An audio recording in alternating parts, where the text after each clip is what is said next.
I was frosting a batch of vanilla cupcakes when the door chimed. Nothing unusual about that. People came and went from Sweetwater Patisserie all day long. But when I looked up, I saw something that made my hands freeze mid-swirl. A man stood in the doorway, and in his arms was a child who looked like a ghost.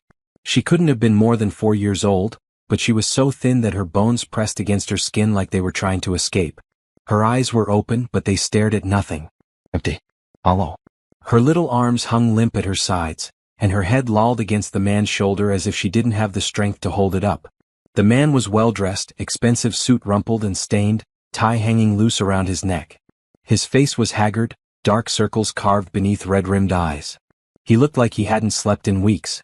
Maybe he hadn't. He took 3 steps into my bakery and stopped. His lips trembled. His whole body shook. "Please," he whispered. The word cracked in half. "Please, someone help me. My daughter, she won't eat. She hasn't eaten in 3 weeks. She hasn't spoken in 2 months. The doctors can't help. The hospitals can't help. Nobody can help. I've tried everything. Everything. And she's dying. My little girl is dying, and I don't know what to do anymore." The few customers in the shop turned to stare. Mrs. Patterson, who came in every Tuesday for her lemon tarts, made a face and grabbed her bag. "Poor thing," she muttered, but she hurried toward the door. "Such a tragedy. But what can anyone do?" Mr. Chin, who always bought day-old bread at a discount, shook his head sadly. Terrible situation. Absolutely terrible. He collected his purchases and left without another word. The man's face crumpled as he watched them go. He turned to the young couple by the window, desperation pouring off him in waves. "Please. If anyone knows anything, anyone who can help, I'll pay anything. Anything." The couple exchanged uncomfortable glances. The woman touched her boyfriend's arm and whispered something. They stood, left their half-eaten pastries on the table and walked out.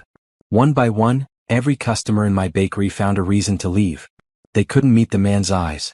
They couldn't look at the dying child in his arms. Within 3 minutes, the shop was empty except for him, his daughter, and me. The man's shoulders sagged. A sound escaped his throat, something between a sob and a gasp. His knees started to buckle. I dropped my frosting bag and rushed around the counter. "Sit," I said, pulling out a chair at the nearest table. "Sit down before you fall down." He collapsed into the chair, still clutching his daughter close. Up close, she looked even worse. Her skin had a grayish tint. Her breathing was shallow. Her tiny fingers were like twigs. "When did she last drink water?" I asked. The man blinked at me as if he'd forgotten I was there. This morning.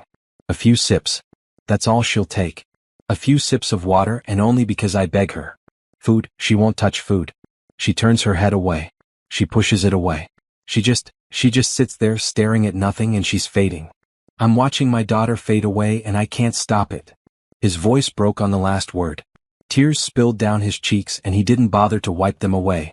I looked at the little girl. Really looked at her. And I saw something in those empty eyes that I recognized. Something I'd seen in my own mirror 2 years ago, after they lowered my husband into the ground. Grief. The kind that swallows you whole. The kind that makes you want to disappear because the pain of being alive is too much to bear. But here's the question I need you to answer in the comments. Have you ever watched someone you love suffer and felt completely helpless to stop it? Have you ever been so desperate that you'd turn to a stranger for a miracle? Subscribe and tell me your story, because this little girl's journey is about to show us all something powerful about healing and hope. What's her name? I asked softly. The man looked at me with surprise, as if he'd expected me to send him away like everyone else. Lily Rose, he whispered. Her name is Lily Rose Pierce. And I'm Nathan. Nathan Pierce. The name rang a bell. Pierce. The Pierce family owned half the commercial real estate in 3 counties. They were billionaires. People whispered about them the way they whispered about celebrities. None of that mattered right now. Hello, Lily Rose, I said gently. I didn't try to touch her. I just sat down in the chair across from them. My name is Isabel. Isabel Cooper. And I'm very glad you came to visit my bakery today. Lily Rose didn't respond. She didn't blink. She didn't move. Nathan's face twisted. You see? She doesn't react to anything. She's like she's already gone. Like her body is still here, but she's already gone somewhere else. His voice dropped to a broken whisper. Somewhere I can't follow. Somewhere I can't bring her back from. What happened? I asked. Nathan closed his eyes. 2 months ago, my wife, Lily Rose's mother, there was a car accident. Lily Rose was in the back seat. She saw everything. She saw. He couldn't finish. He pressed his face against his daughter's hair and shook with silent sobs. My heart cracked open. I knew that pain. I knew what it felt like to lose someone you loved more than your own life. I knew what it felt like when the world kept spinning and you didn't understand how everyone else could just keep living when your entire universe had ended. I reached across the table and gently touched Lily Rose's tiny hand. Her skin was cold. Lily Rose, I said quietly, I lost someone too. His name was Thomas. He was my husband and he was the best man I ever knew. When he died, I didn't want to eat either. I didn't want to talk. I didn't want to do anything except disappear. Do you know what helped me? Lily Rose didn't move, but I could have sworn something flickered in her eyes. The tiniest spark. Baking, I said. I started baking bread. Then cookies. Then cakes. And every time I baked something, I remembered good things. Happy things. The way Thomas used to steal cookies when they were still warm. The way he'd hug me from behind while I rolled out dough. The way he'd tell me my banana bread was better than his grandmother's, and that was the highest compliment he knew how to give. Nathan was watching me now, hope and fear warring on his face. Baking didn't bring him back, I continued, still looking at Lily Rose. Nothing could bring him back. But it reminded me that there were still good things in the world. That there could still be sweetness, even after so much bitter. That I could create something warm and beautiful, even though I felt cold and broken inside. I stood up slowly and walked back behind the counter. I pulled a small butter cookie from the display case, the same kind I'd been making since I opened this bakery 3 years ago. Simple. Nothing fancy. Just butter, sugar, flour, and vanilla. The kind of cookie that tasted like home. I brought it back to the table and set it down in front of Lily Rose. You don't have to eat it, I said. You don't have to do anything you don't want to do. But it's here if you want it. And if you don't want it today, that's okay too. I'll make fresh ones tomorrow and the day after that and the day after that. As many days as it takes. Nathan stared at me like I'd just offered him the moon. You'll help us? Yes, I said simply. I'll pay you anything. Name your price. I have money. I have resources.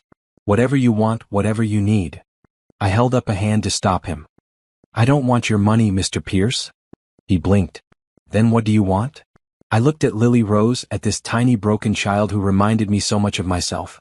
I want to spend time with her.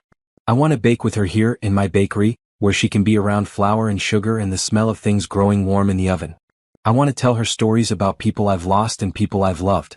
I want to sit with her in her sadness and not try to rush her out of it. That's all? Nathan's voice was hoarse. You'll just help her? For nothing? For her? I corrected. I'll do it for her. Nathan's face crumpled again.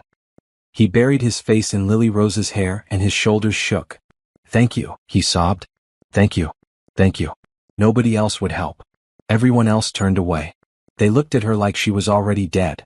Like she was a lost cause. But you're the first person who's looked at her like she's still in there. Like she's still my little girl. I reached out and squeezed his shoulder. She is still in there. She's just very, very sad. And sadness like that takes time to heal. But she can heal. I promise you, Mr. Pierce. She can heal. He looked up at me with red, swollen eyes. Nathan. Please call me Nathan. Nathan, I repeated. Bring Lily Rose here tomorrow morning. 8 o'clock. I'll be baking cinnamon rolls. She doesn't have to eat them. She doesn't have to do anything but sit and watch if that's what she wants. But bring her. Every day. For as long as it takes. Nathan nodded frantically. Yes, I'll bring her. Every day. I promise. He stood carefully, cradling Lily Rose like she might shatter. I don't know how to thank you. Thank me when she eats, I said.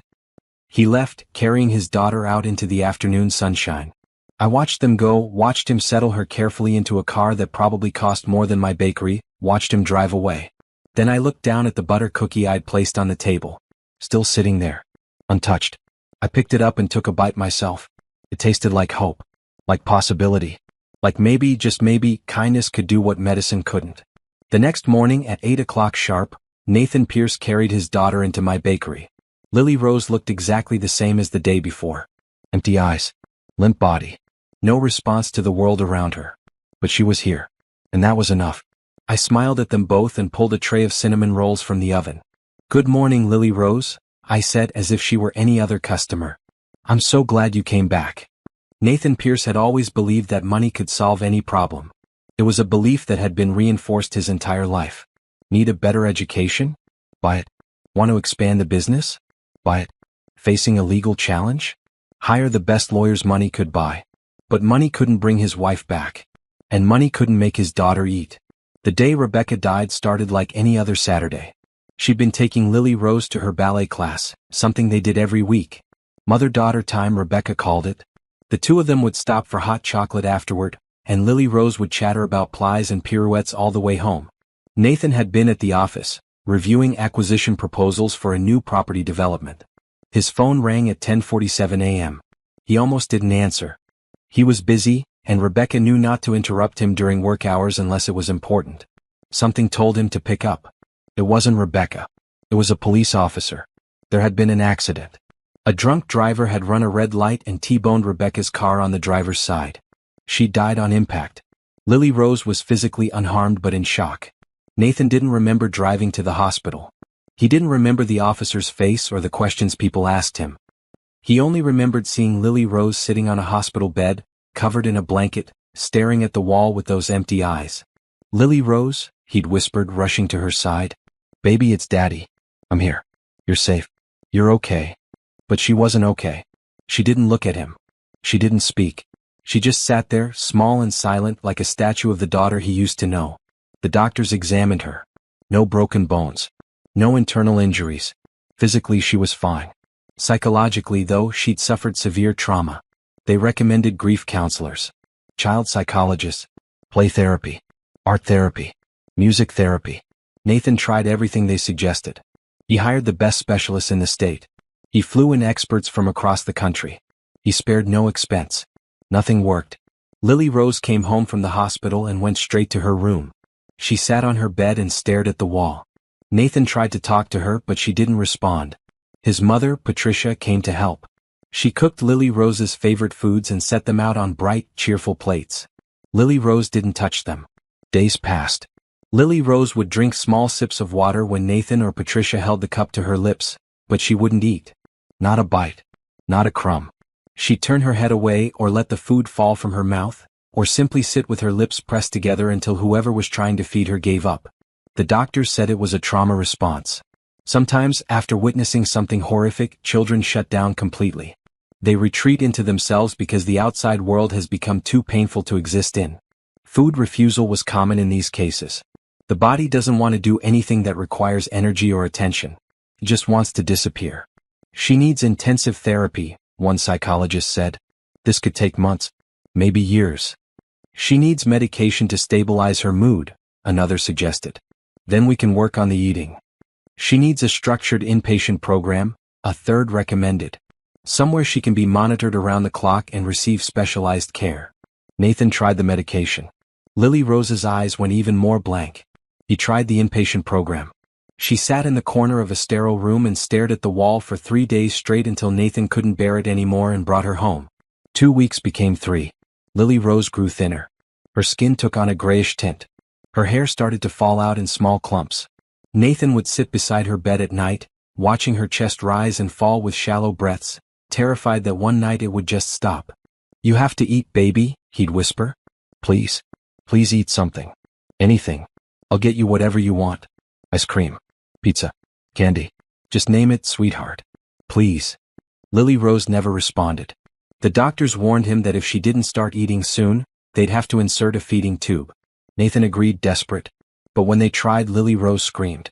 It was the first sound she'd made in weeks, a high-pitched shriek of pure terror that didn't stop until they removed the tube. After that, she went even more silent, even more withdrawn.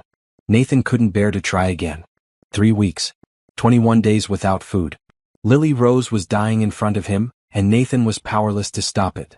He'd sit in his office late at night, head in his hands, and wonder what he'd done wrong. How he'd failed as a father. How his daughter could be slipping away and he couldn't do a single thing to save her. His mother found him there one night, hunched over his desk, crying. "Nathan," Patricia said softly, sitting down across from him, "you need to try something different." "I've tried everything, Mom. Everything. The best doctors. The best therapists. Nothing works. She's giving up. And I don't know how to fight something I can't see." Patricia was quiet for a long moment. Then she said, "Have you tried that baker woman? The one who runs the little shop on 3rd Street. Nathan looked up, confused. What? A baker? Mom, what is a baker going to do that teams of specialists couldn't? I don't know, Patricia admitted. But there's something about her. People say her food makes them feel different, comforted, like they've come home. I know it sounds strange, but I bought a loaf of her bread last month, and it was the first time since Rebecca died that I felt like I could breathe properly. Nathan shook his head. That's just good baking, Mom. It's not magic. Maybe not, Patricia said. But at this point, what do you have to lose? What did he have to lose? Nathan looked down at his hands, at the wedding ring he still wore even though his wife was gone. He thought about Lily Rose, about her empty eyes and her skeletal frame and the way she was fading a little more every single day. He had everything to lose. Fine, he said. I'll go see this baker. The next afternoon, Nathan drove to 3rd Street. Sweetwater Patisserie was a small shop wedged between a dry cleaner and a hardware store. The front window displayed pastries and cakes, all arranged neatly on white platters. Nothing fancy. Nothing that screamed miracle worker. Nathan almost turned around. This was ridiculous. A baker wasn't going to save his daughter. But then he remembered Patricia's words. What do you have to lose? He went inside. The smell hit him first. Warm bread, cinnamon, sugar, vanilla. It smelled like every good childhood memory he'd ever had, all rolled into one. A woman stood behind the counter, piping frosting onto cupcakes. She was beautiful, with warm brown skin and natural hair pulled back in a bun. She wore a simple blue apron over a green dress. When she looked up and smiled at him, something in Nathan's chest loosened just slightly. Good afternoon, she said. Can I help you with something? Nathan opened his mouth, then closed it. How did you ask a stranger to save your dying child? How did you explain that you'd exhausted every logical option and were now grasping at hope itself? He started, then stopped. I heard you make good bread. The woman's smile widened. I try my best. Would you like to try a sample? She cut a slice from a fresh loaf and handed it to him. Nathan took a bite. It was perfect. Soft and warm and exactly the right amount of salt. It tasted like something his grandmother used to make when he was small, before the money and the business and all the complications. Tasted like home. It's good, Nathan said quietly. Thank you. The woman went back to her cupcakes. Nathan stood there watching her work. She moved with a quiet confidence, nothing rushed or forced. There was a peace about her that he couldn't quite name. Like she'd been through something terrible and come out the other side softer instead of harder. Do you? Nathan struggled with the words. Do you believe food can help people? I mean beyond just nutrition? The woman paused and looked at him. Really looked at him. Yes, she said. I do. I think food can be medicine. Not the kind that cures diseases, but the kind that heals hearts. The kind that reminds you that good things still exist in the world. Nathan's throat tightened. My daughter, he said. She hasn't eaten in 3 weeks. She won't speak. She won't respond to anything. And I've tried everything. Doctors, therapists, medications, everything. And she's dying, and I don't know what else to do. The woman set down her frosting bag. What's your daughter's name? Lily Rose. She's 4 years old. Nathan's voice cracked. She watched her mother die 2 months ago. And ever since then she's been disappearing. And I can't reach her. I can't bring her back. The woman came around the counter. My name is Isabel Cooper, she said. And I lost my husband 2 years ago. I know what it feels like to not want to be in the world anymore. I know what it feels like when everything tastes like ash and nothing matters because the person you loved most is gone. Nathan stared at her. How did you survive it? I baked, Isabel said simply. And slowly, very slowly, I remembered that there were still things worth living for. Small things. The smell of bread. The feel of dough. The way a perfect cookie could make someone smile. Can you help my daughter? Nathan asked. The words came out as a plea. Can you at least try? Isabel didn't hesitate. Yes, she said. Bring her to me. Before I became the woman who saved Lily Rose Pierce, I was just Isabel Cooper, the baker nobody paid attention to. People came into my shop because the pastries were good and the prices were fair, but they never really saw me. I was part of the background, like the wallpaper or the coffee machine. I'd learned to be okay with that. Being invisible meant being safe. It meant nobody asked too many questions about why I'd opened a bakery in the first place, or why I always wore long sleeves even in summer, or why I sometimes went days without speaking to anyone except to take orders and say thank you. I hadn't always been invisible. 3 years ago, I was Isabel Williams, married to Thomas Cooper, working as a nurse at County General Hospital. We had plans. Big plans. We were going to buy a house with a yard. Maybe have a baby or two. Grow old together and watch our grandchildren play in that same yard. Then Thomas got sick. It started with a cough. Nothing serious, we thought. Everyone gets coughs. But this one didn't go away. It got worse. Thomas started losing weight. Feeling tired all the time. I made him see a doctor, and that's when our lives fell apart. Lung cancer. Stage 4. Already spread to his lymph nodes. 6 months to live, maybe less.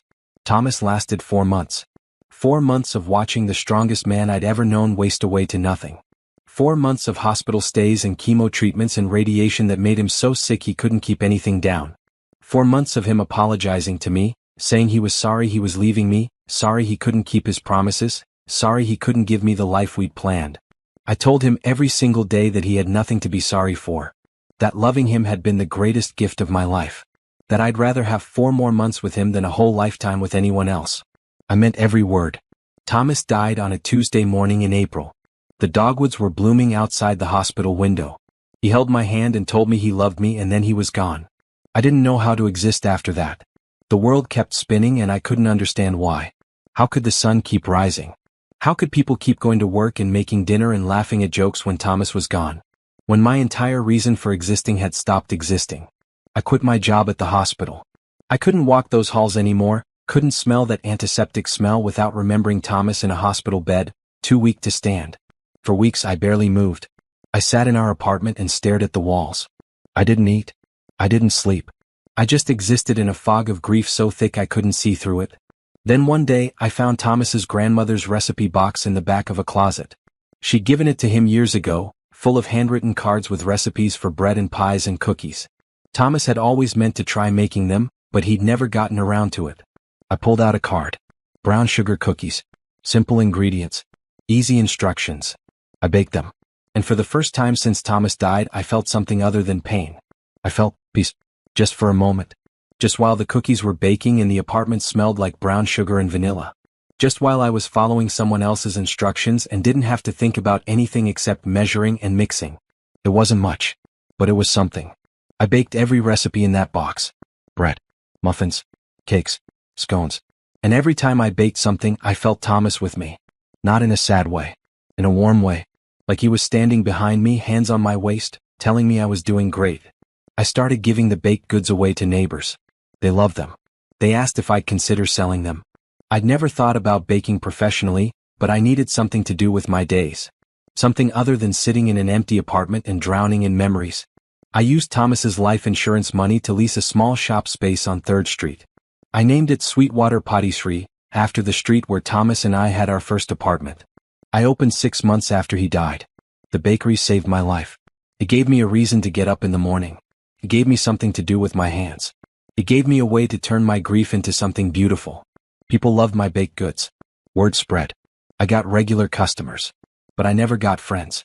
People would come in, buy their pastries, make small talk, and leave. And after they left, I'd hear them outside the shop talking about me.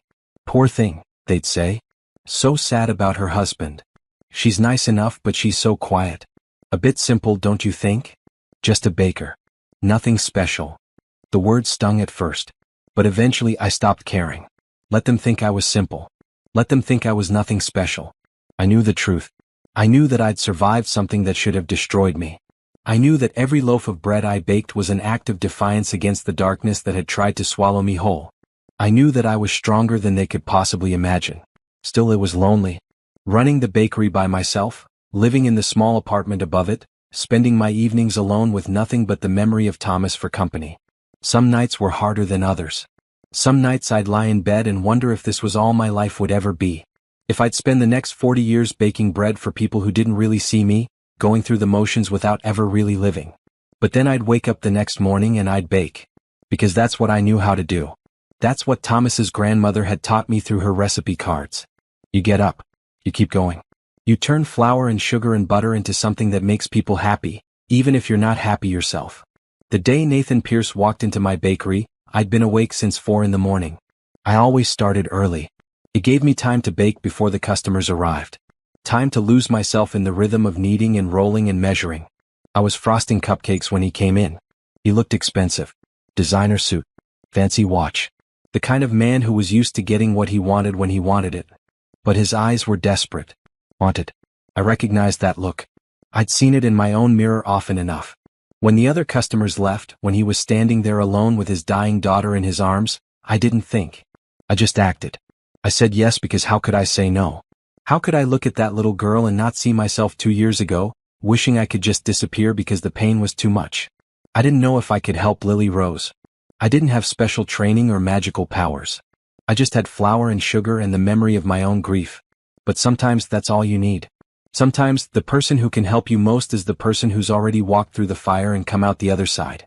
The next morning, Nathan brought Lily Rose to the bakery at 8 o'clock sharp. I'd already been baking for 4 hours. Cinnamon rolls just like I'd promised. The bakery smelled like heaven.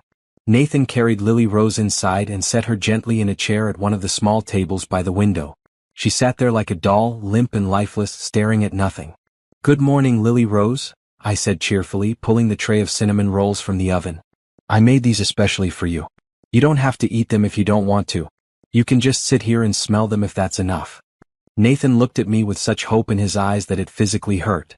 I wanted to tell him not to hope too much, not to expect miracles, but I couldn't crush what little faith he had left. I brought a cinnamon roll to Lily Rose's table and set it down in front of her. She didn't move, didn't blink, just kept staring at nothing. "These were my husband's favorite," I told her, sitting down across from her. "He used to wake up early on Sundays just to make them for me. He wasn't a very good baker, honestly. His cinnamon rolls were always a little lopsided and sometimes they were burnt on the bottom. But they were made with love, so they always tasted perfect to me." Lily Rose didn't respond. "He died 2 years ago," I continued, "and I miss him every single day. Some days are worse than others. Some days I wake up and I forget, just for a second, that he's gone. And then I remember and it feels like losing him all over again." Nathan was standing by the counter, frozen, listening to every word. "But I learned something," I said to Lily Rose. "I learned that the people we love don't really leave us.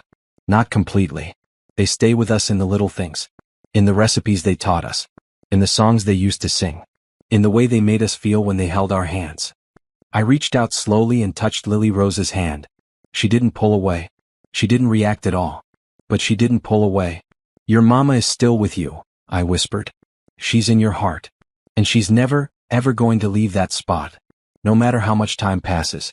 No matter how big you grow. She'll always be right there." A single tear rolled down Lily Rose's cheek. It was the first emotion she'd shown in 2 months. Nathan made a sound like a wounded animal. He pressed his hand over his mouth, tears streaming down his face. I squeezed Lily Rose's hand gently. "It's okay to be sad," I said. "It's okay to cry. It's okay to not want to eat or talk or do anything at all. But you're not alone, sweetheart. You're not alone." We sat there in silence for a long time. Lily Rose didn't eat the cinnamon roll. She didn't speak. But that one tear was enough. It was a start. Nathan Pierce had never felt more helpless in his entire life. As a businessman, he was used to solving problems. Identify the issue. Develop a strategy. Execute the plan. But grief wasn't a business deal. And his daughter's trauma wasn't something he could strategize his way out of. After that first morning at Isabel's bakery, Nathan began to research everything he could about childhood trauma, selective mutism, and food refusal. He read medical journals. He consulted with psychiatrists across the country. He joined online support groups for parents of traumatized children. Everything he read told him the same thing: healing takes time. There were no shortcuts. No quick fixes. A child who'd witnessed the kind of trauma Lily Rose had experienced couldn't simply be talked out of her pain or medicated into wellness. She needed to process what had happened at her own pace, in her own way. But Nathan didn't have time. Every day that Lily Rose didn't eat, she got weaker. Her body was starting to shut down. Her organs were being affected. The doctors warned him that if she didn't start eating soon, there would be permanent damage. He tried everything he could think of. He brought Lily Rose's favorite toys to the bakery, hoping they might spark some response. Nothing. He played her favorite movies on his phone, thinking maybe the familiar sounds would comfort her. She stared right through the screen. He begged. He cried. He promised her anything she wanted if she'd just take one bite. Just one. Lily Rose never responded. The only thing that seemed to make any difference at all was Isabel. Every morning, Nathan brought Lily Rose to Sweetwater Patisserie. And every morning, Isabel greeted them with a warm smile, fresh baked goods, and a gentle presence that never pushed or demanded anything from Lily Rose. Isabel would bake while Lily Rose sat at her table. Sometimes Isabel talked. Sometimes she was quiet. But she was always there, steady and patient, creating beautiful things out of simple ingredients. Nathan would sit in a corner, trying to stay out of the way, watching this stranger show his daughter more kindness than anyone else had. Isabel never treated Lily Rose like she was broken or strange. She treated her like a normal little girl who was going through something hard. "Tell me about your wife," Isabel said one morning, about a week into their daily visits. She was kneading bread dough, her hands moving in a practiced rhythm. Nathan looked up, startled. Nobody asked him about Rebecca. People avoided the subject as if talking about her would somehow make things worse. "Rebecca," Nathan said slowly, testing the name on his tongue. It hurt. God, it hurt. But it also felt good in a strange way. Like he was keeping her alive by saying her name out loud. She was the best person I ever knew. Kind. Patient. She could light up a room just by walking into it. Isabel smiled. "She sounds wonderful." She was. Nathan's throat tightened. She didn't care about the money or the business. She just cared about making people happy. Making Lily Rose happy. His voice broke. She would have known what to do. She would have known how to help Lily Rose through this. "I'm useless at this. I don't know how to help my own daughter." "You're not useless," Isabel said firmly. "You're here. You show up every single day. You hold her. You bring her to a safe place. That's not useless, Nathan. That's love." Nathan wanted to believe her. But when he looked at Lily Rose sitting at her table like a ghost, he felt like he was failing in the most fundamental way possible. "How did you do it?" he asked Isabel. "How did you survive losing your husband?" Isabel was quiet for a moment. Her hands kept moving, kneading the dough with steady, sure movements. "I didn't survive it at first," she finally said. "I drowned in it. I let the grief pull me under, and I stayed underwater for a long time. Long enough that I wasn't sure I wanted to come back up." Nathan understood that feeling all too well. "But then I started baking," Isabel continued. "And baking gave me something to do with my hands. Something to focus on besides the pain. It didn't make the grief go away. Nothing makes grief go away. But it made it bearable. It gave me moments where I could breathe." She looked over at Lily Rose. "That's what we're doing here. We're giving her moments where she can breathe. Where she doesn't have to think about what happened or what she lost. She can just be. And eventually, those moments will get longer. And longer. Until one day she'll remember that there are still good things in the world." "How long did it take you?" Nathan asked. "To remember there were good things?" Isabel smiled sadly. "I'm still remembering. Every day. Some days are easier than others. But I'm here. I'm alive. I'm baking bread and helping people and finding small pieces of joy where I can. That's all any of us can do." Nathan watched Lily Rose for a long moment. She was staring at Isabel's hands as they worked the dough. It was the most focused he'd seen her in weeks. "Thank you," he said quietly. "For doing this. For helping us." "You don't have to thank me," Isabel replied. "I want to help. Lily Rose reminds me of myself. And if I can spare her even a fraction of the pain I went through, then it's worth it." That afternoon, Nathan's mother came to the bakery.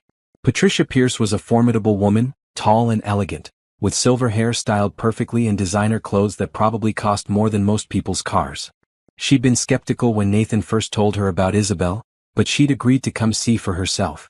Patricia walked into Sweetwater Patisserie like she owned the place, her expensive heels clicking on the floor. But when she saw Lily Rose sitting at the table, her expression softened. "Hello, sweetheart," Patricia said gently, kneeling down beside her granddaughter. Lily Rose didn't respond. Patricia's eyes filled with tears, but she blinked them away quickly. Isabel came out from behind the counter, wiping flour from her hands. "You must be Nathan's mother," she said, extending a hand. "I'm Isabel Cooper." Patricia stood and shook her hand, assessing her with sharp eyes. "Patricia Pierce. Nathan tells me you've been working with Lily Rose." "I've been spending time with her," Isabel corrected. "I'm not a therapist. I'm just someone who understands what it's like to lose someone you love." Patricia studied her for a long moment. Then she said, "Nathan also tells me you've refused any payment." "That's right." "Why?" Isabel shrugged. "Because I don't need it. And because some things are more important than money." Patricia's expression shifted. She looked at Isabel with something that might have been respect. "You're not what I expected." "What did you expect?" "Someone trying to take advantage of my son's desperation," Patricia said bluntly. Someone who saw a wealthy, grief-stricken man and thought they could exploit him. Isabel met her gaze steadily. I'm not interested in exploiting anyone, Mrs. Pierce. I'm interested in helping a little girl who's hurting. Patricia nodded slowly. I believe you. She glanced at Lily Rose, then back at Isabel. Whatever you're doing, please keep doing it. She's been through so much. We all have. And you're the first person who's made me feel like there might be hope. There's always hope, Isabel said. Sometimes we just have to look harder to find it. Patricia reached into her purse and pulled out a business card. This is my personal number. If you need anything at all, anything that might help Lily Rose, you call me. Day or night. Isabel took the card. Thank you. After Patricia left, Nathan approached Isabel. She likes you, he said. My mother doesn't like many people. Isabel smiled. She's worried about Lily Rose. That's normal. She's worried about me too, Nathan admitted. She thinks I'm going to break. That I'm barely holding it together. Are you? Isabel asked gently. Nathan laughed, but there was no humor in it. I don't know. Some days I feel like I'm doing okay. And then I look at Lily Rose and I realize I'm not okay at all. I'm terrified. Every single day, I'm terrified that she's going to slip away and I won't be able to stop it. That's understandable, Isabel said. You're carrying a lot. Too much for one person. I don't have a choice. You do though, Isabel said. You can let other people help. You can lean on your mother. You can lean on me. You don't have to do this alone. Nathan looked at her. Really looked at her. This woman who'd lost as much as he had, who understood pain in a way most people couldn't, who was offering him kindness without expecting anything in return. Why are you helping us? He asked. Really? Why? Isabel was quiet for a moment. Then she said, because 2 years ago when my husband died I needed someone to help me. And nobody did. Everyone was kind, everyone was sympathetic, but nobody really understood. Nobody knew how to sit with me in my grief without trying to fix it or rush me through it. I had to figure out how to survive on my own. And I don't want Lily Rose to go through what I went through. I don't want her to feel that alone. Nathan's eyes burned with tears. I don't know how to repay you. You don't repay kindness, Isabel said. You pass it forward. 2 weeks into their daily visits to Sweetwater Patisserie, something changed. It was subtle. So subtle that Nathan almost missed it. But Isabel noticed. Lily Rose was watching her hands as she rolled out pie dough. Not just staring through her the way she stared at everything else. Actually watching. Following the movements. Her head turned slightly to track the rolling pin. Isabel caught Nathan's eye and gave him a tiny nod. Keep watching. I'm making apple pie today, Isabel said conversationally. It's one of the harder pies because you have to make sure the apples are sliced just right. Too thick and they don't cook properly. Too thin and they turn to mush. She picked up an apple and began to peel it with a small knife, the peel coming off in one long spiral. My husband used to challenge me to see if I could peel the whole apple without breaking the peel. He said it was good luck if you could do it. The peel broke. Isabel laughed softly. Well, I guess I need more practice. She sliced the apple into thin, even pieces and dropped them into a bowl. Then she picked up another apple and held it out toward Lily Rose. Would you like to try peeling one? Isabel asked. Nathan held his breath. Lily Rose didn't move. That's okay, Isabel said easily. She set the apple down on the table in front of Lily Rose. It's here if you change your mind. She went back to her work, humming softly. Nathan watched his daughter, hope and fear tangled in his chest. 10 minutes passed. 15. 20. Then, so slowly that Nathan almost didn't believe what he was seeing, Lily Rose reached out and touched the apple. Just a touch. The tips of her fingers against the smooth red skin. Nathan's heart nearly stopped. Isabel didn't react. She kept working, kept humming as if nothing extraordinary was happening. But Nathan saw the slight smile on her face. Lily Rose picked up the apple. She held it in both hands, turning it slowly, examining it from all sides. Apples are interesting, aren't they? Isabel said, still not looking directly at Lily Rose. They grow on trees. Did you know that? Apple trees have white or pink flowers in the spring, and then the flowers turn into apples. It takes all summer for them to grow big enough to pick. Lily Rose set the apple back down on the table. But she'd touched it. She'd picked it up. She'd engaged with something outside her own head for the first time in 2 months. That night, after Nathan took Lily Rose home, he called his mother. She touched an apple, he said, and then he started crying. Patricia was silent for a moment. Then she said, That's good, sweetheart. That's very good. It's just an apple, Mom. She didn't eat it. She didn't speak. She just touched it. Progress is progress, Patricia said firmly. Don't dismiss small victories. They add up. Nathan wanted to believe her.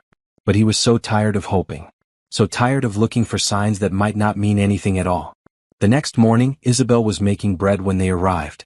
Lily Rose sat at her usual table, and Nathan settled into his corner, watching. Isabel brought a ball of dough to Lily Rose's table.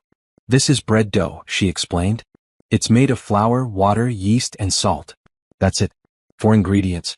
But when you knead it and let it rise and bake it, those 4 simple ingredients turn into something amazing. She set the dough on the table in front of Lily Rose. You can touch it if you want. Feels interesting. Kind of soft and springy. Lily Rose stared at the dough. Isabel went back to her own work, kneading another ball of dough on the counter. She didn't push. Didn't prod. Just let the invitation hang in the air. 5 minutes passed. Then 10. Then Lily Rose reached out and poked the dough with one finger. Nathan's breath caught. Lily Rose poked it again. Then again. Then she pressed her whole palm against it, feeling the way it gave under her hand. That's it, Isabel said encouragingly. You can push it around. You can pull it. You can shape it however you want. There's no wrong way to touch dough. Lily Rose began to knead the dough, copying Isabel's movements. Her motions were jerky and uncertain, but she was doing it. She was engaging. She was present. Tears streamed down Nathan's face. He didn't bother to wipe them away. For the next hour, Lily Rose worked the dough. She didn't make anything recognizable. She just pushed and pulled and shaped it over and over like she was working something out in her mind. When it was time to leave, Isabel carefully wrapped the dough in plastic. You can take this home, she said.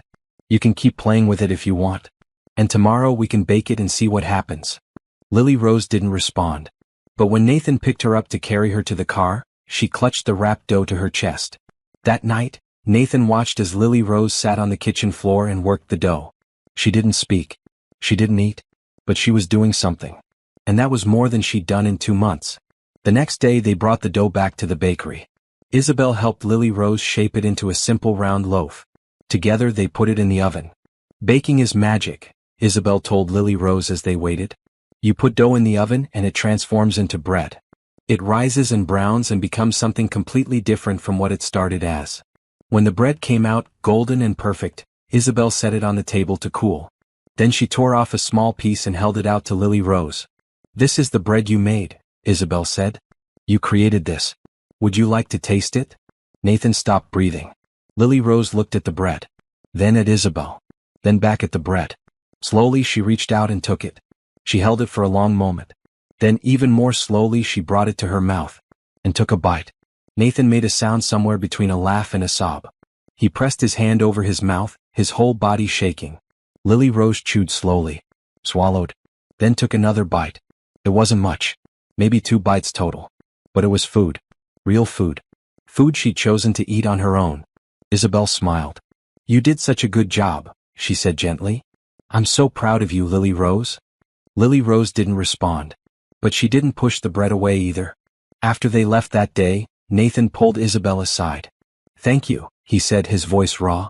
Thank you for giving me my daughter back. She was never gone, Isabel said. She was just very far away. And she's finding her way back, one step at a time. I want to pay you, Nathan insisted. Please. Let me pay you for your time, for everything you're doing. No. Isabel, please. You've spent hours with her. You've rearranged your whole schedule. And I'd do it all again, Isabel interrupted. I don't want your money, Nathan. I want Lily Rose to heal. That's all I want. Nathan looked at her with something like awe. You're remarkable, he said quietly. Do you know that? Isabel felt her cheeks warm. I'm just doing what anyone would do. No, Nathan said firmly. You're doing what no one else would do. What no one else could do. You're saving my daughter's life. And I will never ever forget that. The next morning, Nathan arrived at the bakery with a proposal. I want to hire you, he said.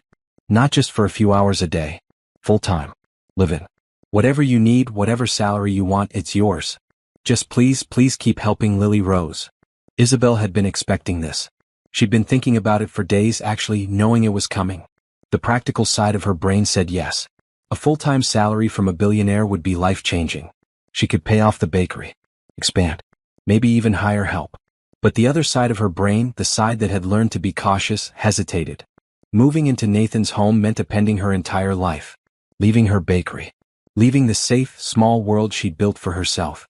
She looked at Lily Rose, sitting at her table with a ball of dough, carefully shaping it into a lopsided heart. The decision was already made. "Yes," Isabel said. "I'll come. Before we continue this journey, I need to ask you something. Would you let a stranger into your heart if they were the only one who could heal it? Would you trust someone with your most precious treasure if you had no other choice?" Comment below and subscribe to see how this family transforms from broken strangers into something beautiful. Moving into the Pierce mansion was like stepping into a different world. The house was enormous, with high ceilings and marble floors and windows that stretched from floor to ceiling. Everything was expensive. Everything was perfect. Everything was cold. Isabel's room was on the second floor, down the hall from Lily Rose's bedroom. It had a king-size bed, a walk-in closet bigger than her entire apartment above the bakery, and a bathroom with a soaking tub and a shower that had more settings than her car. It was beautiful. It was luxurious. It didn't feel like home. Nathan gave her a tour of the house, showing her the library, the gym, the home theater, the pool. "Make yourself comfortable," he said. "Use anything you want. The whole house is open to you." Isabel nodded, feeling overwhelmed. She'd agreed to this. She'd said yes without hesitation. But now that she was here in this massive house that felt more like a museum than a home, she wondered if she'd made a mistake. "The kitchen is downstairs," Nathan continued. "Patricia had it fully stocked with anything you might need for baking. If there's something you want that's not there, just let me know." The kitchen was incredible. Commercial-grade appliances. Marble countertops. A walk-in pantry with every ingredient imaginable. It was a baker's dream. But it wasn't her bakery. It wasn't the small, cozy space where she'd learned to breathe again after Thomas died. "Lily Rose's routine is pretty simple," Nathan said. "She wakes up around 7. I usually help her get dressed, though she doesn't really cooperate. She'll sit wherever I put her and stay there until someone moves her. She doesn't eat breakfast. She doesn't eat lunch. She doesn't eat dinner. Or at least she didn't until you." His voice caught on the last word. "The past few days, though," he continued, "she's been eating small amounts. A bite here. A bite there. Nothing consistent. But it's more than she's eaten in weeks." "That's progress," Isabel said. "It's a miracle," Nathan corrected. "You're a miracle." Isabel felt uncomfortable with the weight of his gratitude. "I'm not a miracle. I'm just someone who understands grief." Nathan looked like he wanted to argue, but he didn't. Instead he said, "Lily Rose's bedroom is the one with the pink door. You can go in anytime. She won't mind. She doesn't really react to anything." That night, Isabel unpacked her suitcase and tried to settle into her new room. She'd brought clothes, a few photos of Thomas, and her grandmother-in-law's recipe box. Everything else she'd left at the bakery. She'd hired a local teenager to watch the shop during the day, with instructions to call if there were any problems. Leaving the bakery had been harder than she'd expected. It was the place where she'd learned to live again. The place where Thomas's memory felt strongest. But Lily Rose needed her more than the bakery did right now. Around 9 o'clock, Isabel heard crying. Soft, muffled sobs coming from down the hall. She followed the sound to Lily Rose's room. The pink door was slightly ajar. Inside, Nathan sat on the edge of Lily Rose's bed, his face in his hands, shoulders shaking. Lily Rose was asleep, curled up under a unicorn print comforter. She looked tiny in the big bed. Isabel knocked softly on the doorframe. Nathan looked up, quickly wiping his eyes. "Sorry," he said hoarsely. "I didn't mean to wake you." "You didn't," Isabel said. "I was still unpacking." She stepped into the room. "Are you okay?" Nathan laughed bitterly. No, I'm not okay. I haven't been okay since Rebecca died. I don't think I'll ever be okay again." Isabel sat down in the rocking chair by the window. "Tell me about her," she said. "About Rebecca." Nathan looked at his sleeping daughter. "She was beautiful," he said. "Not just physically, though she was that too. She was beautiful on the inside. She had this way of seeing the best in everyone. She volunteered at the children's hospital. She organized fundraisers for the homeless shelter.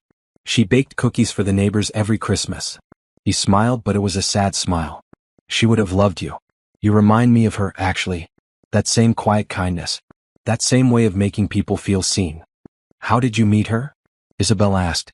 "At a charity gala," Nathan said. "I was there because my mother made me go. Rebecca was there because she'd organized the whole thing.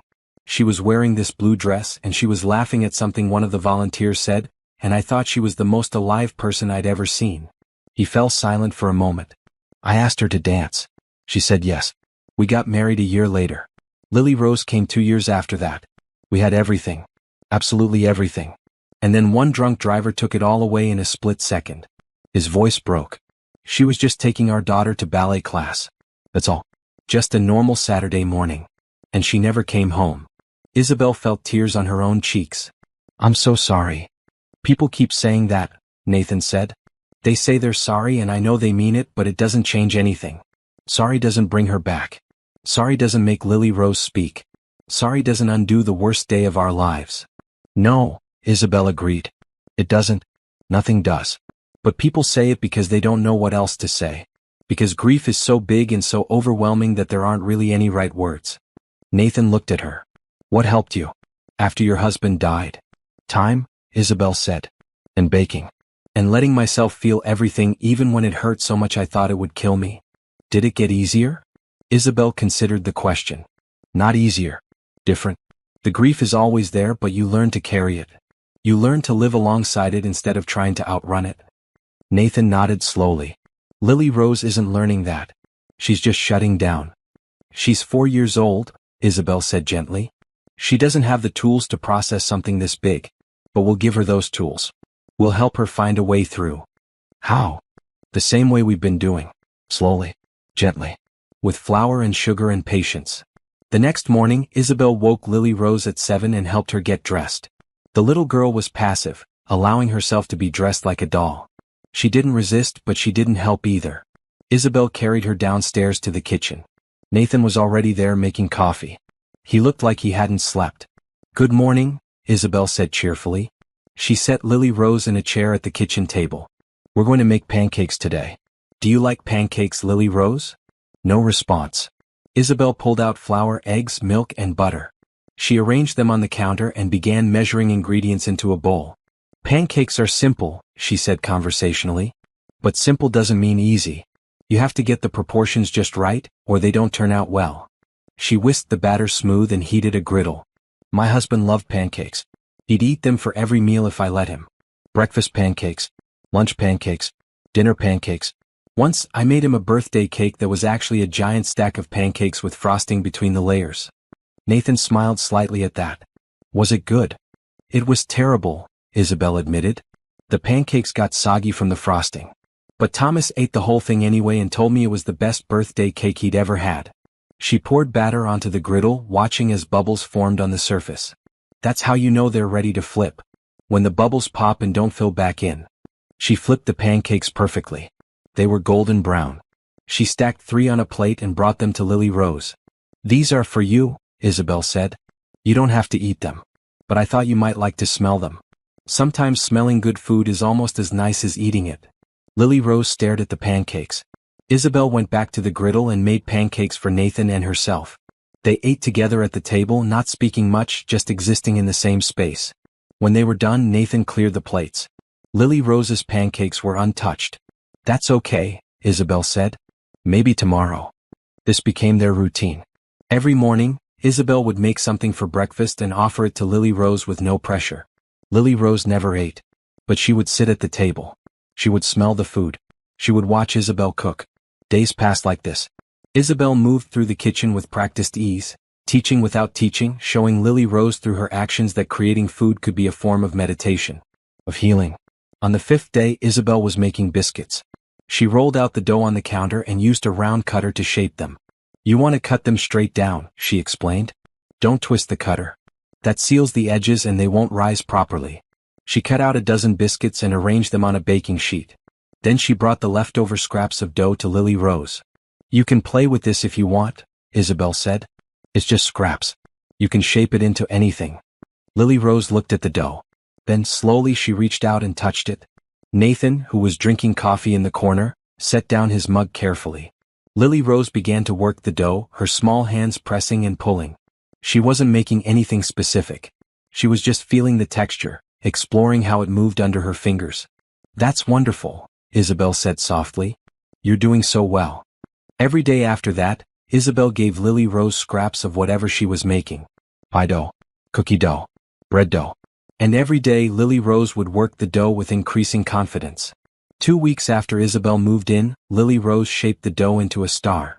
It was lopsided and lumpy, but it was recognizable. It was intentional. Nathan started crying right there at the kitchen table. Isabel baked the star and gave it back to Lily Rose on a small plate.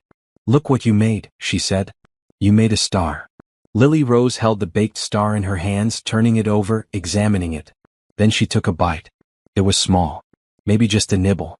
But it was food she'd made herself and she'd chosen to eat it. Progress. Lily Rose didn't suddenly start eating normally. That would have been too easy, too much like a movie where everything gets fixed with one big moment. Real healing wasn't like that. Real healing was slow and messy and full of setbacks. But she did start eating. Small amounts. Unpredictable timing.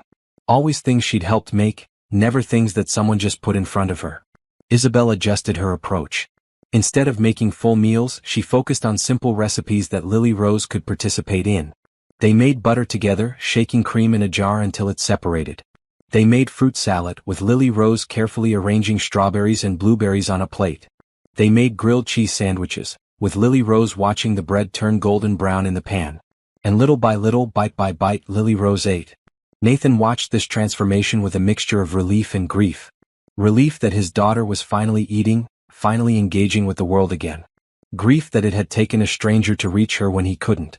"You're her father," Isabel told him one evening. They were sitting in the living room after Lily Rose had gone to bed. "She needs you. This isn't about me replacing you. This is about me helping her until she's ready to come back to you." "She doesn't even look at me anymore," Nathan said. "When I pick her up, she's limp. When I talk to her, she doesn't respond. It's like I'm invisible to her." "She's protecting herself," Isabel said. "She lost her mother. In her child's mind, she's terrified of losing you too. So she's keeping everyone at a distance. If she doesn't attach, she can't be hurt again. How do I get through to her?" "You keep showing up," Isabel said. "You keep being present. You keep loving her even when she can't love you back right now. Eventually, she'll feel safe enough to let you in again." Nathan wanted to believe her. But it was hard to be patient when every day without his daughter's voice felt like an eternity. 3 weeks after Isabel moved in, something changed. They were making cookies, the three of them in the kitchen. Isabel was measuring ingredients. Lily Rose was standing on a step stool watching. Nathan was sitting at the table, pretending to work on his laptop but really just watching his daughter. "Can you hand me the vanilla?" Isabel asked Lily Rose, pointing to the small bottle on the counter. Lily Rose picked up the vanilla and handed it to Isabel. It was such a small thing. A simple action. But it was cooperation. It was engagement. It was Lily Rose participating instead of just existing. Isabel smiled. "Thank you, sweetheart. That's very helpful." They finished making the cookies and put them in the oven. While they waited for them to bake, Isabel wiped down the counter and Lily Rose sat at the table, swinging her legs. Nathan noticed that Lily Rose was watching him. Not just staring through him the way she usually did. Actually watching him. Her eyes were focused on his face. He didn't move. Didn't speak. He just met her gaze and smiled gently. Lily Rose didn't smile back. But she didn't look away either. When the cookies came out of the oven, Isabel let them cool for a few minutes and then put 2 on a plate for Lily Rose. "Fresh cookies are the best," she said. "They're still warm and the chocolate is still melty." Lily Rose picked up a cookie. She took a bite. Then another. Then another. She ate the entire cookie. Then she ate the second one. Nathan's hands trembled.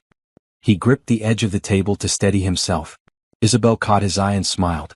"Would you like some cookies too, Nathan?" "Yes," he managed to say. "Yes, please." They sat together at the table, the three of them eating warm chocolate chip cookies. Lily Rose didn't speak. But she was present in a way she hadn't been in months. That night, after Lily Rose was asleep, Nathan found Isabel in the library. She was reading a cookbook, making notes in the margins. "She ate 3 cookies today," Nathan said. 3 whole cookies. "I know," Isabel said. "She's doing so well." Nathan sat down across from her. "I need to tell you something." Isabel set down the cookbook. "Okay." "When Rebecca died," Nathan began, "I thought my life was over. I thought I'd lost everything that mattered. But then Lily Rose started shutting down and I realized I could lose even more. I could lose her too in a different way. And that was even more terrifying." He paused, struggling to find the right words. "You saved her. You saved both of us. And I don't know how to thank you for that." You don't have to thank me, Isabel said gently. But I do, Nathan insisted. You gave up your bakery, your home, your entire life to move in here and help a little girl you barely knew.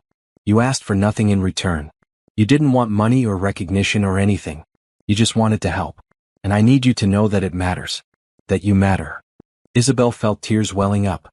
Lily Rose matters to me, she said. She reminds me of myself after Thomas died. And if I can help her avoid some of the pain I went through, then it's worth it. Nathan reached across the table and took her hand. You're an incredible person, Isabel Cooper. Isabel's breath caught. Nathan's hand was warm, his grip gentle but firm. She realized with some surprise that this was the first time anyone had touched her with affection since Thomas died.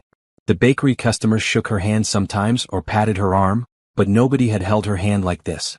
Like she mattered. Like she was more than just the baker. Thank you, she whispered.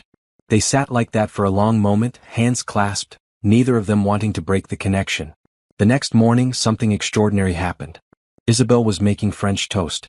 Lily Rose was at the table watching as always. Nathan was reading the newspaper. Isabel brought a plate of French toast to the table and set it in front of Lily Rose. This is French toast, she said.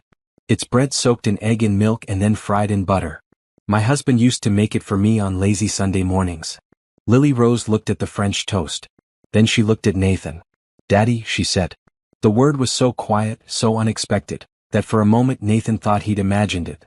But then Lily Rose said it again, louder this time. Daddy. Nathan's newspaper fell from his hands. He stared at his daughter, eyes wide, mouth open. Lily Rose, he breathed. Daddy, Lily Rose repeated. She pointed at the French toast. Mama made this.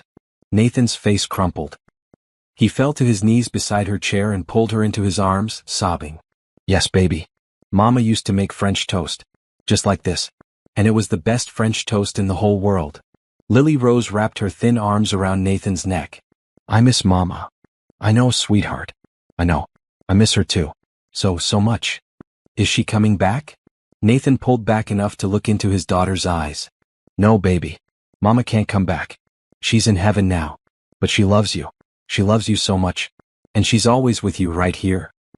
He pressed his hand over Lily Rose's heart. Right here forever. Lily Rose's eyes filled with tears. It hurts. I know, Nathan whispered. It hurts for me too. But we're going to be okay. You and me. We're going to be okay. Lily Rose buried her face in Nathan's shoulder and cried. Real tears for the first time since the accident. Not the silent, frozen grief, but actual sobs. Nathan held her and cried with her, rocking her gently, whispering that he loved her, that everything would be all right, that they would get through this together. Isabel stood by the stove, tears streaming down her own face, watching this father and daughter finally grieve together. It was the beginning of healing. Real, lasting healing. After Lily Rose spoke for the first time, it was like a dam had broken. She didn't become a chatterbox overnight, but words came more frequently. Short sentences. Simple observations. Questions about her mother. Nathan handled each question with as much honesty as a 4-year-old could understand. Yes, Mama was gone. No, she couldn't come back. Yes, it was okay to be sad. Yes, it was okay to be angry. Yes, Mama loved her very, very much. Isabel watched Nathan navigate these difficult conversations with admiration. He was learning to be present with his daughter's grief instead of trying to fix it.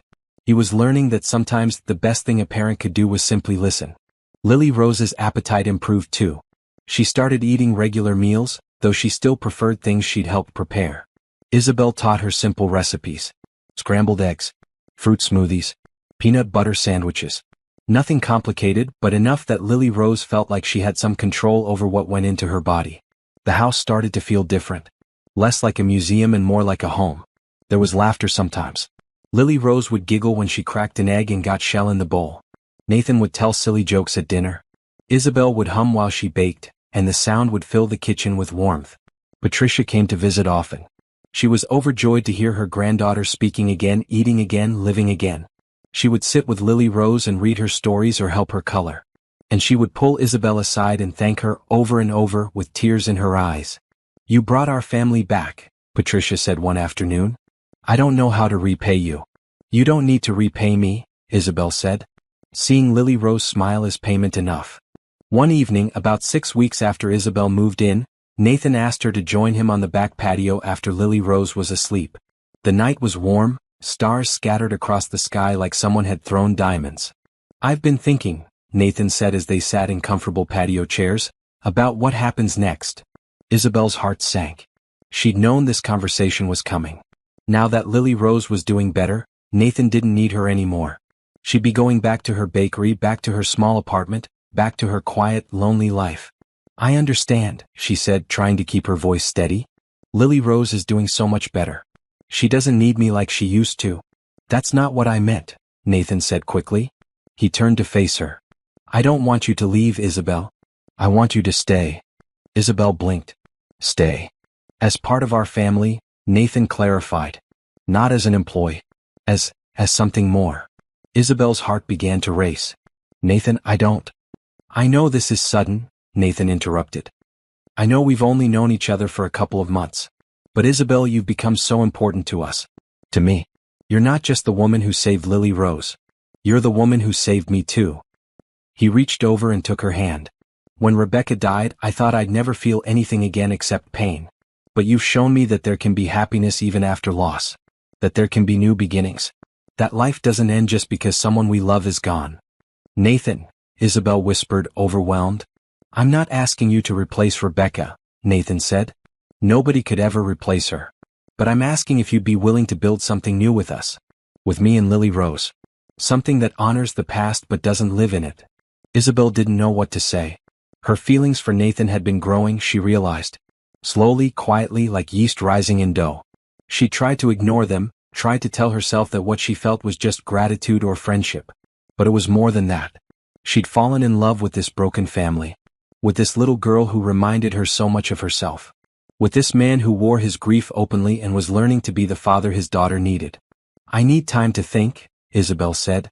Nathan nodded, though disappointment flickered across his face. "Of course. Take all the time you need." Isabel went to her room that night and lay awake for hours, thinking. Moving into the Pierce house permanently would mean leaving her bakery behind for good. It would mean stepping into a family that wasn't originally hers. It would mean opening her heart again, risking the kind of pain she'd felt when Thomas died. But it would also mean being part of something beautiful. Being part of Lily Rose's healing. Being part of Nathan's journey back to joy. Being part of a family again. The next morning, Isabel found Nathan in his office. "I want to stay," she said without preamble. "Not as Lily Rose's caregiver.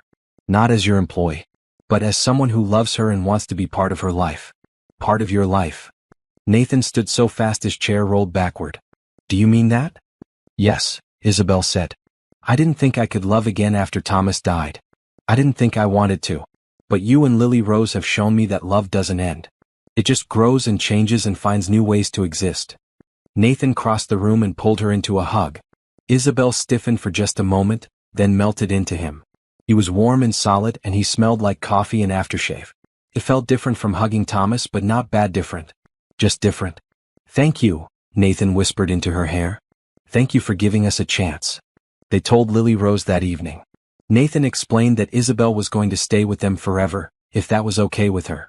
Lily Rose looked at Isabel seriously. "Are you going to be my new mama?" Isabel knelt down so she was at eye level with the little girl. "I could never replace your mama," she said gently. "Your mama was special and wonderful and she'll always be your mama. But if you want, I could be something else. I could be your Mama Belle. A different kind of mama, but one who loves you just as much." Lily Rose thought about this for a long moment. Then she said, "Okay. You can be Mama Belle." She threw her arms around Isabel's neck, and Isabel held her close, feeling her heart expand with love for this brave, resilient little girl. The Pierce house was changing. Patricia helped redecorate some of the rooms, making them feel warmer and more lived in. Nathan brought home flowers for the table. Lily Rose started leaving her toys scattered around instead of keeping them neatly put away in her room. The house was coming alive. Isabel sold her bakery to the young woman she'd hired to watch it. The woman was thrilled and Isabel was glad the shop would continue. But she didn't feel the pang of loss she'd expected. Her life was here now with Nathan and Lily Rose. She converted one of the downstairs rooms into a baking space. It wasn't as big as her commercial kitchen had been, but it was hers. She could still bake when the mood struck her, still create the breads and pastries that brought her peace. Nathan and Lily Rose would often join her in the kitchen. Nathan turned out to be terrible at baking, but Lily Rose had a natural talent. She'd carefully measure ingredients and follow instructions, creating cookies and muffins that looked almost professional. "You're so good at this," Isabel told her one day as Lily Rose decorated a batch of sugar cookies. "I learned from you," Lily Rose said simply. Isabel felt tears prick her eyes. She was learning from Lily Rose too. Learning that healing wasn't linear. Learning that family could be chosen as well as born. Learning that love could grow in the strangest places. One Saturday morning, 3 months after Isabel moved in, Nathan took them to Rebecca's grave. Lily Rose had asked to visit, and Nathan had agreed, though he was nervous about how she'd react. They brought flowers. Daisies, Rebecca's favorite. Lily Rose stood in front of the headstone, reading her mother's name out loud. "Rebecca and Pierce," she said. "Beloved wife and mother." "That's right," Nathan said quietly. Lily Rose set the daisies on the grave. Then she said, "Mama, this is Mama Belle. She's been helping me. She makes good cookies. I think you'd like her." Nathan's eyes filled with tears. He looked at Isabel and she saw gratitude and love and grief all mixed together on his face. "I'm taking good care of them," Isabel said to the headstone. "I promise. I'll love them as much as you did." The wind picked up, rustling the leaves on the trees above them. It felt like an answer. Like permission. Like Rebecca was telling them it was okay to move forward. They went home and baked together, the three of them, filling the kitchen with the smell of cinnamon and sugar. And for the first time since Rebecca died, the house felt full instead of empty. Life in the Pierce household settled into a comfortable rhythm. Mornings were for baking. Afternoons were for playing. Evenings were for family dinners around the big table in the kitchen, something Nathan insisted on even though the formal dining room was much more elegant. "Families eat together," he said. That's what Rebecca always believed. And she was right. Lily Rose thrived with structure and routine. She still had hard days, days when she'd cry for her mama and refuse to be comforted by anyone. But those days were fewer now, and in between them were good days. Days full of laughter and joy and the simple pleasures of being a child. She started ballet again, something she'd stopped after the accident. Isabel took her to class every Tuesday and Thursday, and Nathan would come straight from work to pick her up. Lily Rose was cautious at first, hesitant to trust that good things could still happen. But gradually she relaxed. She started enjoying the music and the movement, started making friends with the other little girls. "She's doing so well," the ballet teacher told Isabel one day. "Whatever you're doing at home, keep doing it." What they were doing at home was simple. They were showing up. They were being present.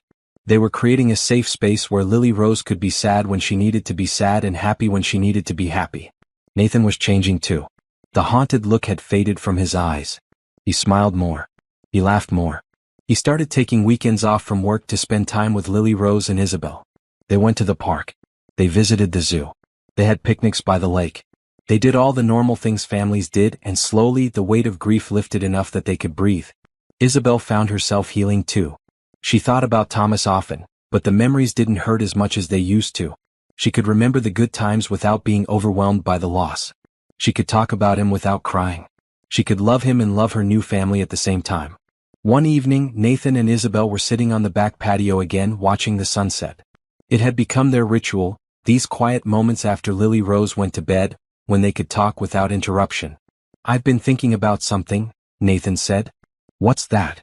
"I want to start a foundation," he said, "in Rebecca's name, to help families dealing with childhood trauma. Families like ours who don't know where to turn or how to help their kids." Isabel smiled. "That's a beautiful idea. I want you to be part of it," Nathan continued. "I want you to help develop programs that use baking and cooking as therapeutic tools. I've seen what it did for Lily Rose. I think it could help other children too." "Nathan, I'm not a therapist," Isabel protested. "No, but you understand grief in a way most therapists don't," Nathan said. "You've lived it. You've survived it. And you've helped Lily Rose survive it too. That experience is valuable. More valuable than any degree." Isabel considered this. The idea of helping other families, other children, was appealing. If she could spare even one person the pain she'd gone through, it would be worth it. "Okay," she said. "I'll help." Nathan grinned. "Really? Really?" He reached over and took her hand, threading his fingers through hers. They sat like that as the sun dipped below the horizon, painting the sky in shades of pink and orange. "I love you," Nathan said quietly. Isabel's breath caught. They'd been building toward this moment for weeks, maybe months. The feelings had been growing between them, undeniable but unspoken. "I love you too," she said. Nathan turned to her, his eyes serious. "I know it's complicated. I know we're both still healing. But I want you to know that I'm all in. With you. With us. With this family we're building." "I'm all in too," Isabel said. Nathan leaned in and kissed her. It was gentle, tentative, like he was afraid she might pull away. But Isabel didn't pull away. She kissed him back, letting herself feel this new love without guilt or fear. When they broke apart, both of them were smiling. "I want to marry you," Nathan said. "Not right now. Not tomorrow. But someday when the time is right. I want you to be my wife. I want us to be a real family." "We already are a real family," Isabel said. "I know. But I want to make it official." Isabel laughed. "Are you proposing?" "Not yet," Nathan said. "But I'm letting you know my intentions." "Duly noted," Isabel said, still smiling. They went inside hand in hand. Lily Rose was supposed to be asleep, but when they checked on her, she was sitting up in bed, wide awake. "Mama Belle," she said. "Daddy?" "We're here, sweetheart," Nathan said, sitting on the edge of her bed. "What's wrong?" "Nothing's wrong," Lily Rose said. "I just wanted to tell you something." "What's that?" "I'm happy," Lily Rose said simply. "I'm still sad about Mama sometimes. But I'm happy too." Nathan pulled her into a hug. "I'm happy too, baby. So happy." Isabel sat on the other side of the bed and took Lily Rose's small hand. "We're going to be okay," she said. "All of us. Together." Lily Rose snuggled between them. "Can we have pancakes tomorrow?" "Absolutely," Isabel said. "Any kind you want." "Chocolate chip," Lily Rose decided. "With extra chocolate chips." They all laughed, and it was the best sound in the world. The foundation took a year to establish. They called it Rebecca's Kitchen, and its mission was to provide grief counseling and cooking therapy for families dealing with childhood trauma. The program paired trained chefs and bakers with child psychologists to create a holistic approach to healing. Isabel oversaw the development of the cooking curriculum. She created simple, age-appropriate recipes that children could make with minimal supervision. She trained volunteers on how to work with traumatized kids, emphasizing patience and understanding over pressure and expectations. The first family came through the program 6 months after it launched. A single father whose son had witnessed a violent crime and had stopped speaking. Isabel worked with the boy personally, and within 3 months he was talking again. Not perfectly. Not all the time. But enough. More families came. The program expanded. They opened satellite locations in 3 other cities. Nathan poured money and resources into the foundation, determined to honor Rebecca's memory by helping others the way Isabel had helped their family. Lily Rose was thriving. She was in 1st grade now, making friends and doing well in school. She still saw a therapist once a week to process her trauma, but she was happy. She was healthy. She was healing. On the 2-year anniversary of Rebecca's death, they had a small ceremony at her grave. Lily Rose brought flowers and a card she'd made herself. It had a drawing of a rainbow and the words, "I love you, Mama," written in crayon. "I'm in 1st grade now," Lily Rose told the headstone. "And I have a little brother. Did you know that? His name is Thomas, after Mama Belle's husband who died. Daddy says you would have liked the name." Isabel was 6 months pregnant. It had been a surprise but a welcome one. Nathan had proposed the day they found out, and Isabel had said yes without hesitation. They were getting married in the spring in a small ceremony in the backyard. Nothing fancy. Just family and close friends. Lily Rose was going to be the flower girl, and she'd already picked out her dress. Pink with sparkles because, as she'd explained, every flower girl needed sparkles. Life was good.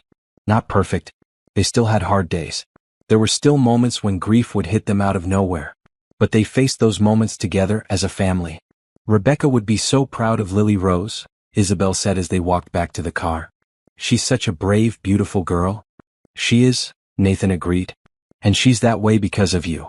"She's that way because she's your daughter," Isabel corrected. "She has your strength. Your resilience. She has your kindness," Nathan said. "Your gentle spirit." They drove home together, Lily Rose chattering in the back seat about a project she was working on at school. The house welcomed them with warmth and light. Patricia was already there, having let herself in with the spare key, and the smell of pot roast filled the air. "I made dinner," Patricia announced. "I figured you'd be tired after the cemetery." "Thank you, Mom," Nathan said, hugging her. They ate together, the 4 of them sharing stories and laughter. After dinner, Lily Rose helped Isabel make cookies while Nathan and Patricia cleaned up. Later that night, after everyone had gone to bed, Isabel stood in the kitchen and looked around. This house that had once felt so cold and empty was now full of life. Full of love. She placed her hand on her growing belly, feeling the baby kick. "You're coming into a good family," she whispered. "A family that knows how to love through pain. A family that knows how to hold on to joy even when things are hard." Nathan came up behind her and wrapped his arms around her waist, his hands covering hers on her belly. "What are you thinking about?" "How far we've come," Isabel said. "How much has changed. Do you have any regrets?" Nathan asked. Isabel thought about her old life. Her small apartment. Her bakery. The quiet, lonely days after Thomas died. She thought about the moment Nathan walked into her shop, desperate and broken, carrying his dying daughter. "No," she said. "No regrets. This is exactly where I'm supposed to be." Nathan kissed her temple. "I love you so much." "I love you too." They stood like that for a long time, holding each other in the kitchen that had become the heart of their home. The morning of Nathan and Isabel's wedding dawned bright and clear. Spring had arrived in full force, transforming the backyard into a garden of blooming flowers and fresh green grass. Isabel woke early, her stomach fluttering with nerves and excitement. She was 8 months pregnant now, and the baby had been particularly active all week, as if sensing something important was about to happen. Patricia arrived at 7 to help her get ready. They'd chosen a simple white dress that accommodated Isabel's belly, with lace sleeves and a flowing skirt. Nothing elaborate. Nothing that would make Isabel feel like she was trying to be something she wasn't. "You look beautiful," Patricia said as she helped Isabel with her hair. "Nathan is going to cry when he sees you." "He cries at everything these days," Isabel said with a laugh. "That's because he's happy," Patricia said. "Really truly happy. For the first time since Rebecca died." Isabel met Patricia's eyes in the mirror. "Thank you for accepting me into your family." Patricia's eyes grew misty. "Thank you for saving my family. For giving us hope when we'd lost it. For showing us that life goes on and that's okay."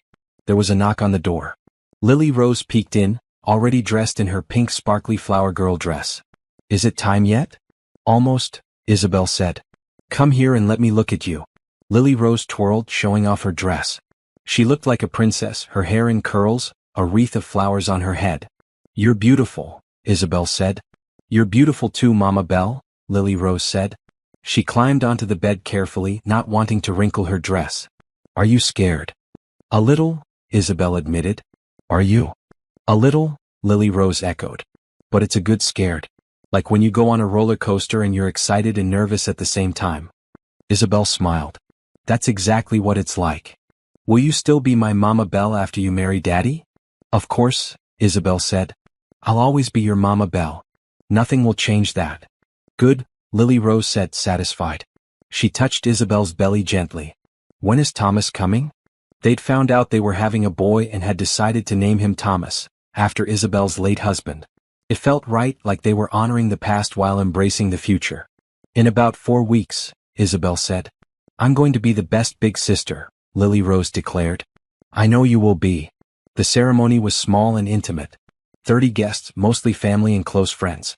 They'd set up chairs in the backyard under a white canopy, with the garden providing a natural, beautiful backdrop.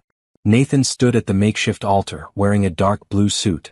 When he saw Isabel walking toward him, Patricia on one side and Lily Rose on the other, tears immediately filled his eyes. Isabel felt her own tears threatening. This man who'd been so broken when she met him, now stood tall and strong, smiling at her with so much love it took her breath away. The ceremony was brief. They exchanged simple vows, promising to love and honor each other through good times and bad. Promising to build a life together based on kindness, honesty, and mutual respect. When the officiant said, "You may kiss the bride," Nathan pulled Isabel close and kissed her softly. The guests applauded, and Lily Rose threw flower petals in the air, laughing with delight. The reception was held in the backyard as well. Tables laden with food, most of it made by Isabel herself. She'd spent the week before the wedding baking bread and pastries, unable to help herself. Baking was her love language and she wanted to share that with their guests. "Everything is delicious," guests told her over and over. "You should open another bakery." But Isabel didn't want another bakery. She was happy here in this house with this family. She had everything she needed. As the sun began to set, Nathan pulled Isabel onto the makeshift dance floor for their first dance as husband and wife. The song was one Rebecca had loved, and Nathan had asked Isabel if it was okay to use it. She'd agreed without hesitation. Rebecca would always be part of their story, and that was okay. "I never thought I'd be here again," Nathan whispered as they swayed together. "I never thought I'd feel this happy after losing her." "She'd want you to be happy," Isabel said. "She loved you. She'd want you to live." "I know," Nathan said. "And I am living. Really living. For the first time in years." Lily Rose joined them on the dance floor, and Nathan picked her up, the three of them dancing together. Other guests joined in, and soon the backyard was full of people celebrating love and life and new beginnings. Later, as the party wound down and guests started to leave, Isabel found herself alone with Lily Rose for a moment. The little girl was tired, her flower crown askew, her dress stained with cake frosting. "Did you have fun today?" Isabel asked. "The best fun," Lily Rose said. She wrapped her arms around Isabel's waist, careful of her belly. "Thank you for marrying Daddy. Thank you for being my Mama Belle. Thank you for teaching me that it's okay to be happy even when you're sad." Isabel's heart swelled. "You're welcome, sweetheart. I think Mama would like you," Lily Rose said. "I think she'd be glad we found you." "I think so too," Isabel said. That night, after all the guests had left and the backyard was cleaned up, Isabel and Nathan sat on their back patio one last time as an engaged couple. Well, they were married now. But it still felt surreal. "This is it," Nathan said. "The rest of our lives starts now." "The rest of our lives," Isabel repeated. She liked the sound of that. 4 weeks later, Thomas Nathan Pierce was born. He came into the world healthy and squalling, with a full head of dark hair in his father's eyes. Lily Rose was smitten immediately. She held her baby brother carefully, supporting his head the way the nurses showed her, and declared him the most perfect baby ever born. "He looks like Daddy," she said. "But he has your smile, Mama Belle." Isabel couldn't see the smile yet, but she didn't argue. They brought Thomas home to a house full of love. Patricia was there to help. Lily Rose insisted on helping too, fetching diapers and singing lullabies to her brother. Nathan walked around in a daze of joy and exhaustion, marveling at how quickly his family had grown. Isabel watched them all with a full heart. 2 years ago, she'd been alone in a small apartment, drowning in grief, wondering if life was worth living. Now she was surrounded by people who loved her, who needed her, who'd given her a reason to keep going. She thought about Thomas often. Her first husband, her first love. She knew he'd be happy for her. He'd want her to have this full, messy, beautiful life. One evening, when Thomas was 3 months old and finally sleeping through the night, Isabel found herself in the kitchen. It was late. Everyone else was asleep. But she felt the urge to bake, the way she always did when she needed to process her feelings. She pulled out flour and sugar and butter. She made a batch of butter cookies, the same kind she'd offered to Lily Rose that first day in the bakery. The same kind that had started this whole journey. As they baked, filling the kitchen with their warm, sweet smell, Isabel reflected on how much had changed. How a desperate father and his dying daughter had walked into her bakery and changed her life forever. She'd given them hope. But they'd given her something too. They'd given her a reason to live again. They'd shown her that love could grow in the most unexpected places. That family could be chosen as well as born. That grief didn't have to be the end of the story. Nathan appeared in the doorway, drawn by the smell of baking. "Can't sleep?" "Just thinking," Isabel said. "About what?" "About how grateful I am. For you. For Lily Rose. For Thomas. For this life we've built together." Nathan crossed the kitchen and pulled her into his arms. "I'm grateful too. For you. For your kindness. For the way you loved my daughter when no one else could reach her. For the way you loved me back to life." They stood like that, holding each other in the kitchen that had become the heart of their home. The cookies finished baking and Isabel pulled them from the oven. They were perfect. Golden brown. The exact right texture. She set them on the counter to cool, and she and Nathan each took one warm from the oven. "These are good," Nathan said. "They should be," Isabel replied with a smile. "I've been making them for years." "No," Nathan said. "They're more than good. They're perfect. They taste like home. They taste like hope. They taste like everything good in the world." Isabel laughed. "They're just butter cookies." "Nothing you make is just anything," Nathan said. "Everything you create is special. Because you put love into it. And love makes all the difference." He was right, Isabel realized. Love did make all the difference. It had saved Lily Rose. It had saved Nathan. It had saved her too. The next morning, Lily Rose came down to breakfast and found the cookies on the counter. "You made cookies without me?" she said, mock offended. "I'm sorry," Isabel said. I couldn't sleep and needed something to do with my hands. Lily Rose took a cookie and bit into it. Her face lit up. "These are the same cookies you gave me the first day I came to your bakery," she said. "They are," Isabel confirmed. "I didn't eat that cookie," Lily Rose said. "I was too sad to eat anything. But I remember it. I remember you putting it on the table and telling me it was okay if I didn't want it." "I remember that too," Isabel said. Lily Rose finished the cookie and came over to hug Isabel. "Thank you for not giving up on me.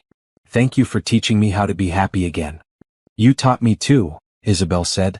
"You taught me that healing is possible. That love can grow even in the darkest places. That kindness matters." Thomas started crying from his bassinet in the living room. Nathan went to get him, and soon they were all together in the kitchen. The family that had been built from broken pieces. They ate breakfast together as they did every morning. Pancakes because they were still Lily Rose's favorite. Coffee for Nathan and Isabel. Orange juice for Lily Rose. And lots of laughter and joy. After breakfast they went to the backyard. It was a beautiful spring day, the kind Rebecca would have loved. Lily Rose played on the swing set while Nathan pushed Thomas in his stroller around the garden. Isabel watched them, her heart so full it felt like it might burst. This is what happiness looks like, she thought. Not perfect. Not without pain. But real. Authentic. Hard-won. They'd all lost so much. Rebecca. Thomas. Years of their lives to grief. But they'd found something too. They'd found each other. They'd found hope. They'd found a way forward. And most importantly, they'd learned that kindness, hope, and love would always lead them home. Lily Rose ran up to Isabel, breathless and smiling. "Mama Belle, will you push me on the swing?" "Of course," Isabel said. She stood and took Lily Rose's hand, and together they walked across the grass. Behind them, Nathan followed with Thomas, and the four of them spent the afternoon in the sun, laughing and playing and simply being together. A family. Imperfect in patchwork and absolutely perfect for them. This was their happy ending. Not the end of their story, but the beginning of a new chapter. One filled with hope and healing and the kind of love that saves lives. And it all started with a simple question. Can you make her eat again? The answer had been yes. But what Isabel had really done was so much more than that. She'd made them whole.